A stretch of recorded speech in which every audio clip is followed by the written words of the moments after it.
Vexed by technology? Not anymore.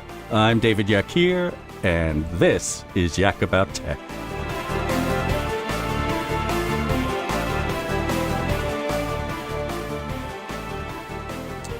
What's up, everybody? I'm David Yakir, and this is Yak About Tech, your GPS guide to everything technology with a few other things thrown in for good measure. Well, it's a special day for us here at Waxy Studios. For those of you who may get the chance to see this, we were going on hiatus for a few weeks, but we got called back by the bosses who said, come back in. We're now moving our technology into the future. And so here's what's happening today. So if you think the show's going to be a little different than normal, we're going to explain why. You see, the idea is we've been talking a long time about conversations, about social media, and the fact that we need to expand beyond the traditional radio into the web. And the way we were thinking of doing it is, you know, for those of you who actually listen on the web, you know that after every show, we publish right to the web, and we publish on SoundCloud, we publish on yakirgroup.com, we publish on Facebook, and of course, we let everybody know where to go on LinkedIn and in the Twitterverse. So most of our listeners out there actually find us on the web right now. Mm-hmm. So we have a big audience. We've got an audience in New York, California, and we've got a big group out in London who we hear from all the time. Now, what we're experimenting with is we're trying to actually turn the recording into a video, and I think it's going to do a few things, especially for this show. I think what we're going to try to do. Oh, by the way, because we have video on us, let me introduce everybody. This is Lisa J., and you know that Lisa J. Has been a frequent guest on Yak About Tech. We often talk about security and privacy. That's right. And we're going to hit probably a subject or two right here. And helming everything is Wayne Dillon, who is actually in the background making sure our 3-camera setup and the audio is all working simultaneously. And honestly, I don't know how he's sort of following the amount of equipment we've got going here at once, but we'll see how this all looks. So it's a big experiment for us. And so what we're going to try to do, and I'll see if I can articulate this to our audience, and you may even be seeing this as you're hearing this, in the future, and that is, this will give us the ability to not only put the radio show out there, but you get to watch it and listen to it at the same time, which is really great. But we've not been able to really explain a lot of the tech that we talk about. And if we have the visual, what we can do, and it'll be after the fact, is if we know that we're filming and broadcasting on certain subjects, when we get the video in post-production, I can then insert and show you the products, the screenshots. We have the equipment where we have the ability to put up, let's say, our tablet on a screen, and then we show you how things work. And so we'll have a capability that we really have never had. Very interactive. Yeah, very interactive. Exactly. Mm-hmm. And, not many, I think there's a few other shows on tech right now. I know TechCrunch is experimenting with Sirius XM and having a tech station. But I think we're going to take it a step further. And if this works, and again, we are in experimental mode. So right now I'm partially doing a radio show in a mic, and I'm partially trying to find the camera. And in case many of you don't know how radio works, sometimes you're sitting and facing one direction and talking to your mic with your headphones on, and your guest is sitting on the side, and you're not actually looking at each other, a lot of the times, but we're listening to each other because, sound is what's most important. So that's what we're trying to do here today, and it'll be interesting to see how this all plays out. Okay, so for those of you who listen to the show at this point, what I usually do is we sort of take our we look at the week and we say what was happening in tech during the week. Now, I want to show you how I do this, and this is an example of how I would go about this in the future. And again, this is an experimental show. We were supposed to be on hiatus, so bear with me. For those of you out there who are actually going to watch this online after you listen to the show, I have with me my my iPad Mini. Now, all week, if you're wondering where I get the tech information, what happens is all week I have a program on all my computers and my phones and my tablets, and it's called Pocket.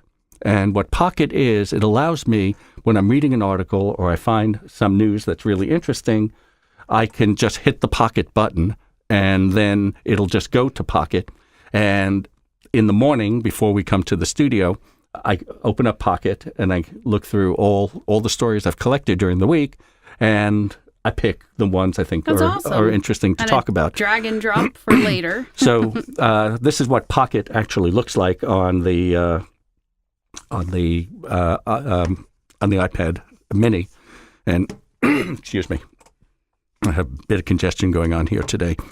So here's some of the articles, and I have never gone about it this way before. Usually I sort of just start talking about the information, but now we can actually pick and decide what we want to listen to. So let's see. So there's a big Bluetooth everything in the home is being automated. I have an article here on a review of a toothbrush that is Bluetooth enabled, right, and goes to your phone. Bluetooth Toothbrush. And what's so interesting about this Bluetooth toothbrush is that what it does is it shows you on a screen, and it's on your phone, where you're brushing in your mouth, how hard you're brushing, where you missed, how to brush, Whoa. what strokes you're using, that type of thing. Wow. And you'll be hearing more and more about these things, obviously, as we move. Is there a little camera in the toothbrush? No, I think it's a sensors. A sensor thing? That's fun. Sensors. Remember, Wow. the reason that we're moving so fast in this world of tech, excuse me again, is because sensors, the miniaturization of sensors, is providing us the ability to put sensors in everything. And now we have connectivity. We have the technology to connect, these sensors to our devices. So you'll be seeing more and more of these sort of, Bluetooth-enabled gadgets at home. We know we're putting the sensors into washing machines now, and now it just tells you when things are dry and sends a notice and what you have to do on your phone and that type of thing. I think I'd like to know, but I also wonder when it's, kind of information overload. Certainly somebody who's really particular would really like to know how clean their teeth are getting. But at what point do you have enough time to look at all the data you're getting? There's kind of data information overload, but what do you think? Well, I think it's sort of everything is sort of generational. Because you imagine, where we grew up, or even, we're two different generations, actually. And I'm certainly not the younger one, now that people can see. So, what my parents and grandparents thought was overload, how we managed to take in so much information at school and how we did so much. And then parents today are, when I was growing up, I went to school, I came home, they let me out on the streets. To go play. Yeah. And be home by dinner. Mm-hmm. Now, after school, there's soccer, and there's this, and then it's very scheduled. And very scheduled. And, I find that overwhelming. How to be a parent today would overwhelm me. Yeah. Because, my concept of raising a child was, hey, Greg, how was school today? Good. Get out of the house. I'll see you tonight. And then you have an hour after to do your homework after dinner. And that was it. Yeah. But then, as the internet itself started creeping into our life, and we had access to everything, information about everything. Mm-hmm. Can you imagine our parents or our grandparents looking at this and going, how do you absorb all this? Well, the kids, like your son, yes, right, your daughter, right, they're going to be brought up where it's just natural to be receiving all this information. That's true. At all times. So for them not to get the information will be the problem. Yeah. So if all of a sudden the washer is not buzzing their phone to get home and take out the the clothes. The clothes. Yeah. Thinking, it's broken. Yeah. How do I know when I'm supposed to take out the clothes? Because my phone did tell me. We are becoming highly efficient people. I mean, what we accomplish during the day because of this technology is unbelievable. Yeah. Everything you can stuff into a day now. It is. So I got to ask, Wayne, are we stopping for a commercial break? Yeah. All right. So why don't we stop for a commercial break here, and we'll come back. Okay. Hi, this is Matt Resch from Premier Landscape Solutions. Commercial. Okay, let's trade places then. Because your person's here. Okay. Well, that was an exciting rant. Fun. Go ahead and get it. You gonna get in her place? Yes. Okay, go ahead, get down there. The as other soon as thing you can. could talk about is the iPad communication app with my son. That's something we could talk about. Oh, yeah, You know, yeah. it I don't know what that is. Helps with autism. Yeah. Go ahead. It's a communication app that strings together Is this sentences the last spot? No. for people who have Two trouble more. talking, communicating. She's going to have to talk about that, though, sometime. So what are we going to talk about? I was just explaining to the studio on how I deliver the news of the week, and I showed them the app I use, Okay. you know, that type of thing. And we picked out, each one of these led to a conversation. So I just talked about a Bluetooth-enabled toothbrush, Oh, okay. right, that actually connects to your phone and tells you where you're brushing, where you missed, how hard you're pressing, how you should lighten up, what the We setting. already talked about that, though. Yes, Okay, but so that what are led we gonna into talk to what? What are we going to talk about? So I thought, let's see, power from air. No, I think I'll skip that. Research kit asthma. No. Is this the last spot? Got one more spot. Okay. You know, I still don't know much about it, but you know, Tesla, Elon Musk, they just introduced a home battery. Oh. I want to talk about that, and you can start. It's a battery pack. This is the last spot, 60 seconds. Okay. It's a battery pack that actually will go on the side of your home, right? Nice. And he thinks that he can get the world off of The oil grid. and coal and all that. Wow. You know. Yeah, let's talk about that. I'll talk about my solar water heater and how great it is. Yeah. Okay. All right. So that'll give us. And then just lead me any place you want. It's almost over now. You're not close Oh, I enough was to going your to do mic. Did you move it a little bit? Well, I have Isn't to he have far off his mic, Wayne? No, he's fine. Everything's fine. Oh, he looks Because so then far You off. know, I got to get the camera in. Okay. Oh, that's why. 20 seconds. Oh, I want to go on a rant. I have to do a rant. With his Okay. outstanding retina surgical training, he brings a high standard of patient care to New Vision Eye Center. Make the move to Doctors Meyer and Winslow at New Vision Retina Center. Visit newvisioneyecenter.com or call 772-257-8700.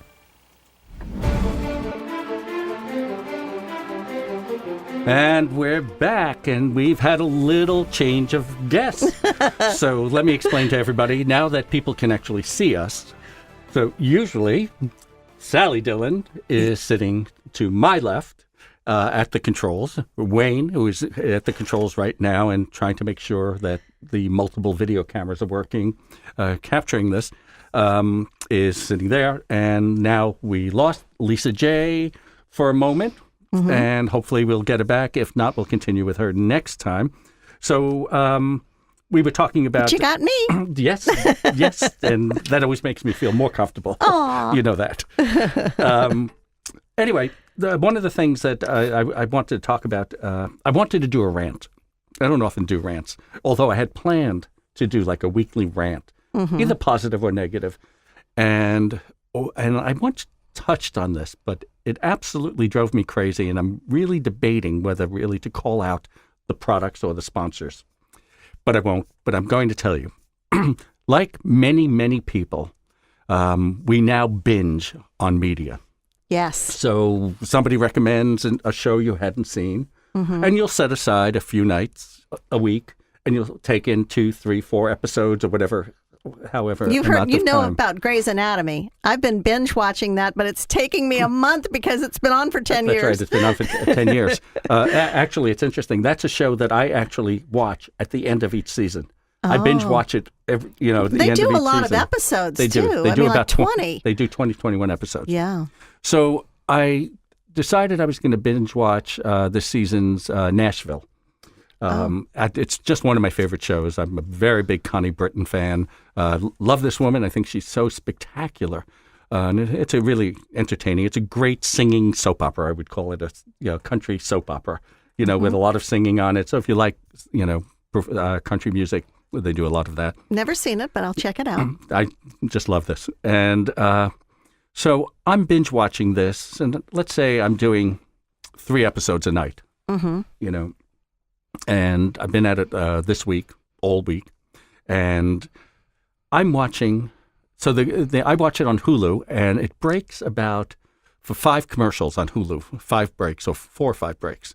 And the breaks always have 1 or 2 ads in it. And the breaks aren't positioned where the television show originally positioned them. That's right. Sometimes Very it just annoying. stops and starts when you least expect it. I don't like that. Here's the rant. And now, this is for especially my hometown, you New Yorkers and all you New York ad people and the media people. When, 21 years ago, when we started building out this whole thing called what we used to call internet marketing, right? We said the opportunity to reach your target was so much better now with the internet because now you could really target somebody. You can tell them a story. Mm-hmm. Now, we know through our emails and when we browse, how when you browse on your computer, on your browser, and you bring up different pages, the products that you had previously looked at are the ads. That's how well you're targeted now. That's that contextual marketing. Yeah. So, which is great. In context, I guess, to your life, is that, That's right. And also, the more they know about you, the more Google knows about you, the more they can place those ads that are really relevant to you. And the more you shop online, the more that they know, what to put in front of you. You're still calling it Google? Because I call it Skynet. That's right. Oh, which might be new Terminator's coming out this summer. So here's the rant, and this is for you advertising people and media buying people. I'm not going to name the products, but one day I will. I watched the same 3 ads that were not specific to any of my needs, right? 5 breaks in every hour show, right? Times 3. So 15 times an evening, I was watching the same ad.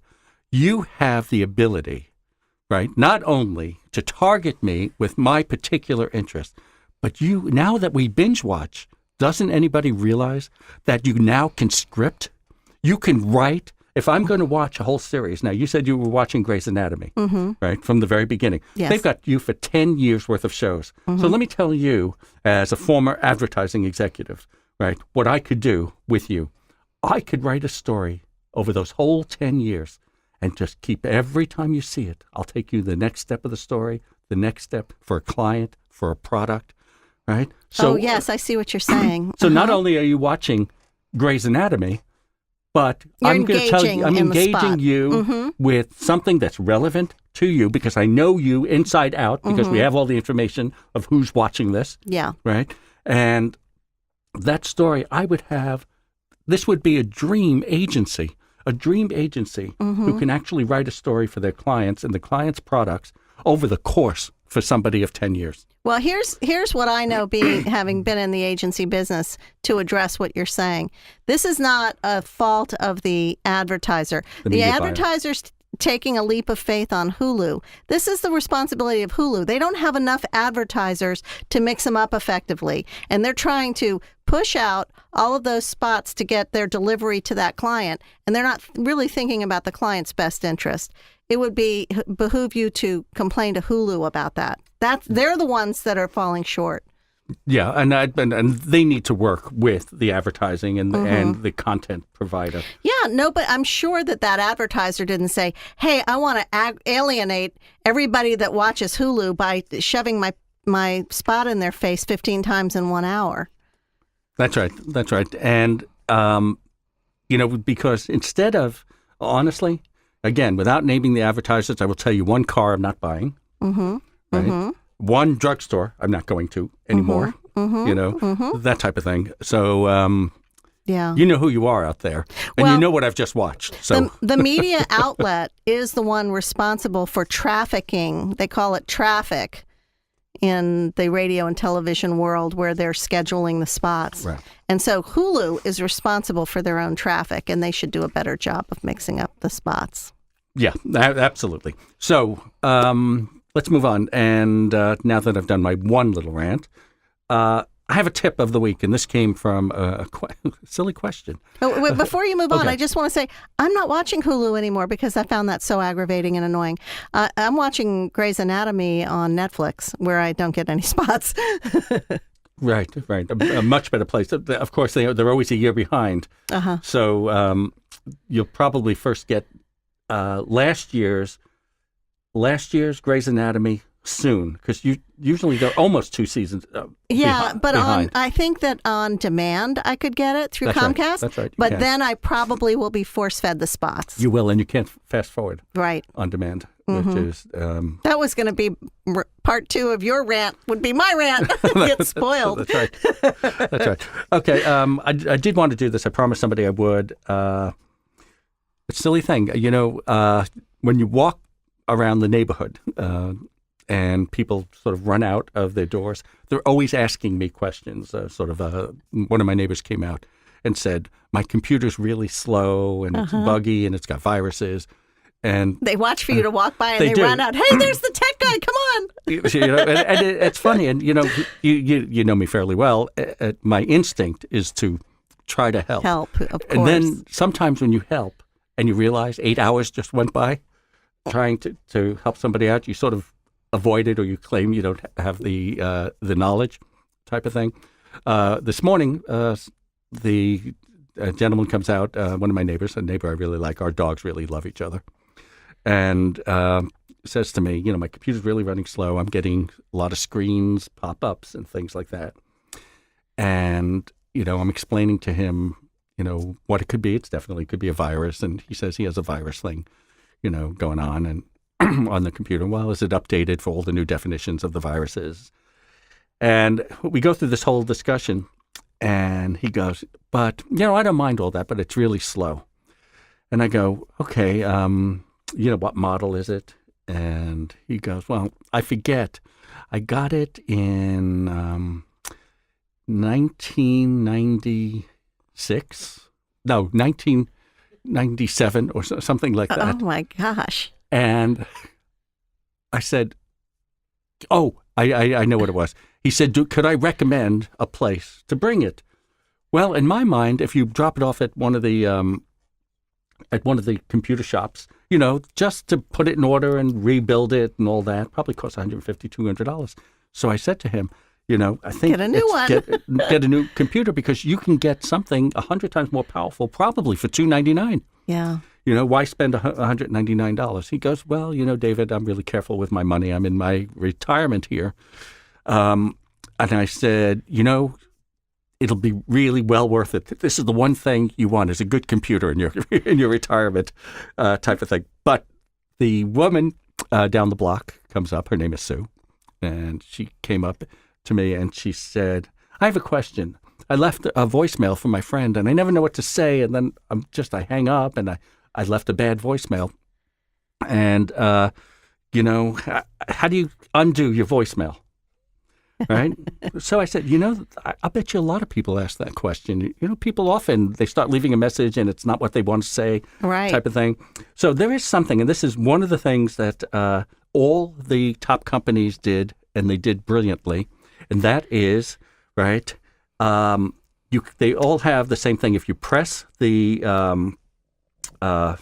key. 7? No, the pound key. Pound? Right, on I the thought 7 phone. was You press erased. 1 to play, 2 to continue recording, right, or to pause, and 3 to erase the voicemail and start over again. And it works on all systems. Oh, awesome. So you can Important re-record. safety note if you put your foot in your mouth. That's right. And we all do it. Anyway, we'll be back, of course. This is David Yak here with Sally and Wayne. And this is a special edition of Yak About Tech, both on video and on the radio.